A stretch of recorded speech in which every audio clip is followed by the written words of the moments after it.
Hello, আশা করি ভালো আছেন সবাই। তো আজকে ফিশিং এর ব্যাপারে একটা অ্যাডিশনাল টুল নিয়ে কথা বলবো আমি। অ্যাডিশনাল টুলটা এই যে আমার সামনে অলরেডি দেখতেই পাচ্ছেন আপনারা, পড়ে আছে। অ্যাডিশনাল টুলটা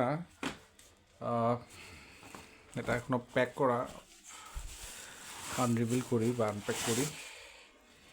এই জিনিসগুলো যে আমাকে কালেক্ট করতে বা কালেক্ট করে দিয়েছে, আন্তরিক ধন্যবাদ। সবসময় তার কাছে আমাদের কৃতজ্ঞতা থাকবে। এমন না যে এগুলা আসলে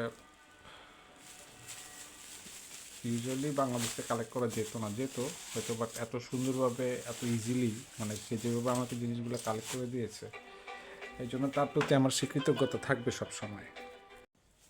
তো এই টুলটা যেভাবে সে যেই কষ্টটা বা যেই ভোগান্তিটা পোয়ায় এই জিনিসগুলো আমাকে এনে দিছে, মানে আমি তার কাছে সবসময়, তার কাছে আমার কৃতজ্ঞতা থাকবে। এনিওয়ে, এই জিনিসটা অনেকেই পরিচিত, অনেকেই পরিচিত না। এটা আমার কাছে 2 পিস আছে, হ্যাঁ, সেম জিনিস।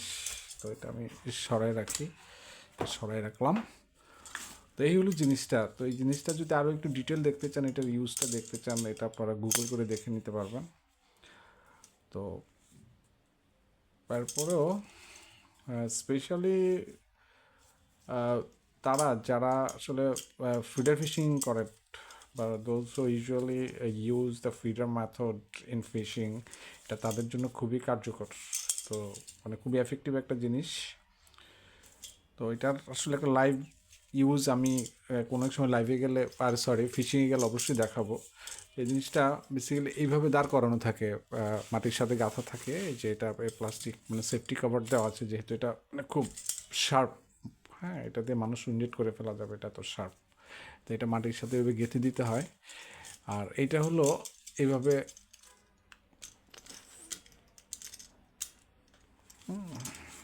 আসলে খুব হার্ড জিনিসটা।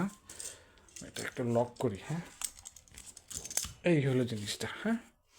এটা তখন এইভাবে থাকলে রডটা, আপনার ফিশিং রডটা আসলে, আমি একটা ফিশিং রডের পার্ট নেই, পার্টটা নিলে আসলে ভালোভাবে বুঝাতে পারবো। তো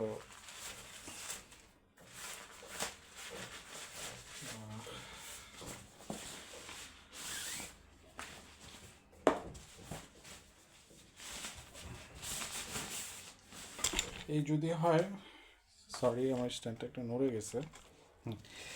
এই হলো ফিশিংয়ের গ্রিপ পার্টটা। এটা আসলে এটা কিন্তু একটু সাবধানে হ্যান্ডেল করাই ভালো। এটা এটা যদি টানে হাত পড়ে, বড় ধরনের দুর্ঘটনা ঘটে যাবে। এই হলো ফিশিং রডটা, এখানে এইভাবে বসানো থাকে, এলো ফিশিং রডটা। আর রিলের সুতাটা এখানে লাগানো থাকবে। তো এটা আমি একদিন লাইভ ইউজ দেখাবো আপনাদেরকে। তো এই স্ট্যান্ডটা বাংলাদেশে পাওয়া যায়, অনলাইনে দেখেছি আমি। তো এই টাইপের স্ট্যান্ডগুলো আসলে আমি আবার বলি, specially those people who usually use the feeder method in fishing, এটা তাদের জন্য, স্পেশালি তাদের জন্য খুবই কার্যকরী একটা টুল। তো এই টুলটার দাম পড়ে 2600 হলে হবে না আসলে, হ্যাঁ এরকমই, মানে 2500 থেকে 3000 টাকার মতো দাম পড়ে, ডিপেন্ড করে আসলে ডলার বা ওই দেশের মুদ্রার উঠানামার উপর। তো এই টাইপের টুলগুলো আপনারা যদি ফিশিংটাকে আরেকটু এক্সাইটিং করতে চান, এটার সাথে যদি আপনার একটা ভালো একটা রড থাকে এবং একটা ভালো একটা কী বলে ওই রিলগুলারে, বেট রানার রিল, হ্যাঁ, বেট কাস্টিং না, বেট রানার রিল থাকে, তাহলে ফিডার ফিশিং আসলে মজাটাই আলাদা। তো এগুলি ইউজ, এটার সাথে এখানে সুতাটা আটকে দেওয়া লাগে, এখানে বেশি প্রেশার, এখানে একটু কম প্রেশার, এখানে সেন্সিটিভিটি এখানে বাড়ে। তো একদিন লাইভ ইউজ যখন দেখাবো আরও ডিটেল এটা বুঝতে পারবেন। তো এই টুলগুলো চাইলে আপনাদের স্টকে বা আপনাদের শেলফিং করে ফেলতে পারেন।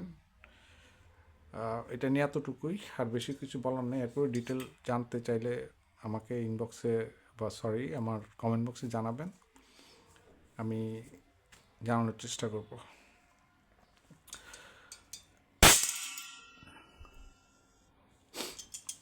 ধন্যবাদ সবাইকে, ভালো থাকবেন। আসসালামু আলাইকুম, হ্যাপি অ্যাংলিং।